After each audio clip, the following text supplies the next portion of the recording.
Hi, it's Angela. I hope all is well with you today. Just out here taking my walk. It's so beautiful today here in Maryland. I haven't posted in a few days, but just figured today was a good day to get my walk on. So, yeah, last week I had the opportunity to go to Busboys and Poets in Hyattsville, Maryland. I don't know if any of you live in Maryland or live in the DMV area, but on Thursdays at Baltimore Avenue in Hyattsville, they have an open mic. So I went out. I haven't been out since COVID, and I had an opportunity to go, and it was really great. It was really great to be a part of that energy, and I'm thinking I might go back this Thursday. So if you're able to come back, just come. But a number of the poets that spoke, young poets, a number of them talked about, man, domestic violence and being violated, men and women. We're talking about how they didn't feel safe growing up, how the father, did not protect them. One poet in particular was talking about how her mother wanted to do life, do her thing, and sent her to live with her dad. And her dad treated her 10-year-old body as if she were an adult. And that happened up into her teen years. And that's really unfortunate. And as it would happen, when I got there, I had the opportunity either to be the first poet or the 12th poet. And I didn't want to be number one, so I was number 12. And I had chosen this poem called Hush.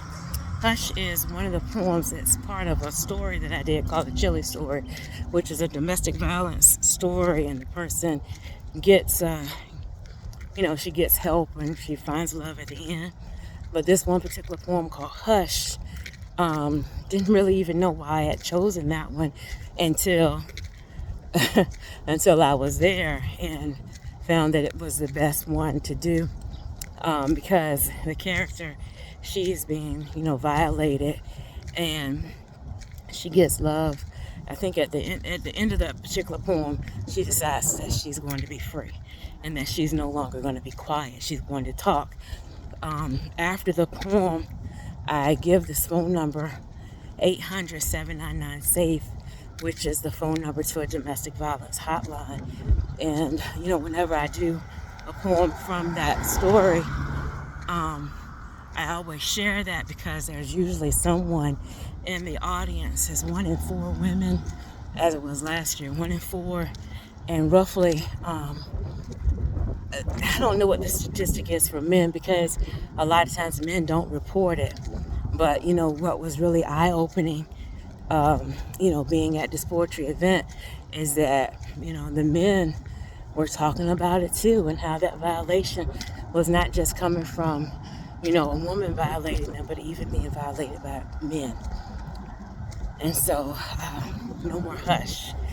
But, we as parents, as guardians, we gotta watch what we're doing, how we're handling our situations, how we're handling our communication with our children. Your child was not put here for you to satisfy your adult needs with, nor were they put here for you to talk with them or treat them however you want to treat them. I spend a lot of time as I'm talking, whether it's on the post, whether it's doing the chat in colors, talking about communication, how we're communicating with one another. I was in Target the other day, and I noted this because it was a rather tall, well, to me he was tall. He looked to be probably about 6'2", a slim man. He was walking with his kid, his boy, and I would place the boy maybe 6 or 7 years old, and where this boy seemed tall for his age, he's still a kid, right? And so, they come out of whatever this department was, I guess like the health and beauty department. And so they're going down the main aisle, and this man, his long legs are walking in full stride, long strides, right? And you can see this kid trying to pace himself with his dad. And so he's trying to do full strides too. And he tried, and he was almost at a trot. And then he was just looking at the back of his dad, and he just gave up. And I just stopped, and I was watching this. It's like the dad never turned around. And then the boy just started, he was just, just slowed down because it was pointless. It was such a distance between the two that if someone was crafty enough, I guess, they could have walked behind that boy, put their hand over his mouth, and the dad would not have known who did it. He's just that far from the child. He never turned around. I've seen that a number of times walking through the store. This was a kid, but I've seen it with toddlers too, 3-year-olds walking, and their adult is just kind of way up. They're on the phone or chatting it up with a friend, and the kid is trying to catch up. How can your child have confidence in you as a parent, as a leader, as a guide, if you're way up, not even looking at them? How can they feel confident in you? How can they feel safe? And then we wonder why we're having these issues with our children, right? How could that child feel safe? I mean, you see him trying. He was trying his best to keep up. And the dad didn't even turn around. Don't you care? And so, if someone asked him, he would probably say, yeah, I care. And I doubt that he would say, no, I don't care. But is that showing that you care? Can you imagine if you were out with someone? Can you imagine if you were out with somebody and you guys are having one-on-one time together, and they just start to walk and just leave you far behind? Like, I came here with you. Why are you walking so fast? Would you want to go with them anywhere else? No, of course not. Because you would feel that your feelings were not taken into account. Well, what more do we expect from children?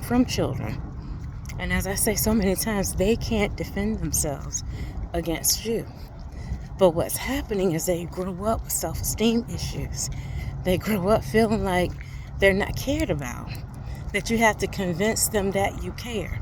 Or when people tell them that they're loved or that they're cared about as adults or even as teens, they don't even believe that, because the people that should have shown that weren't very convincing. We got to step it up. We have to.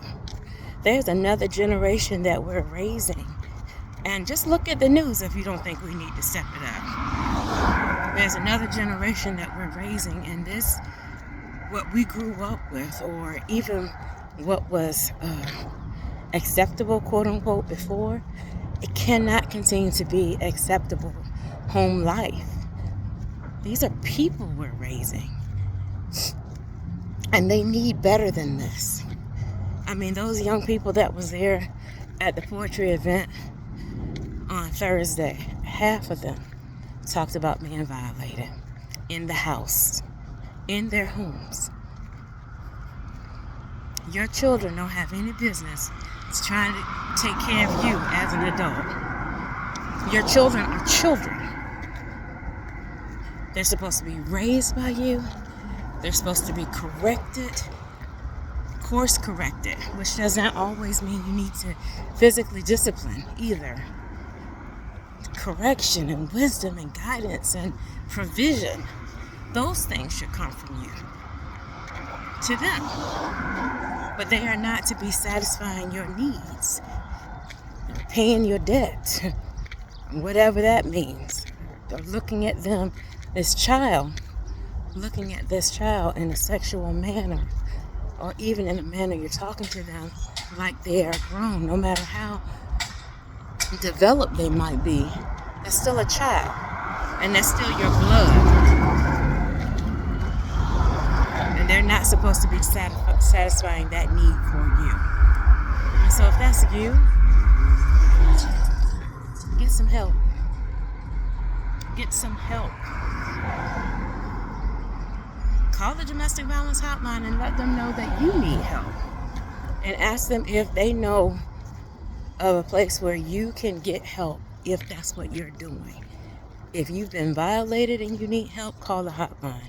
If you are a violator and you need help with what you're doing, ask for help.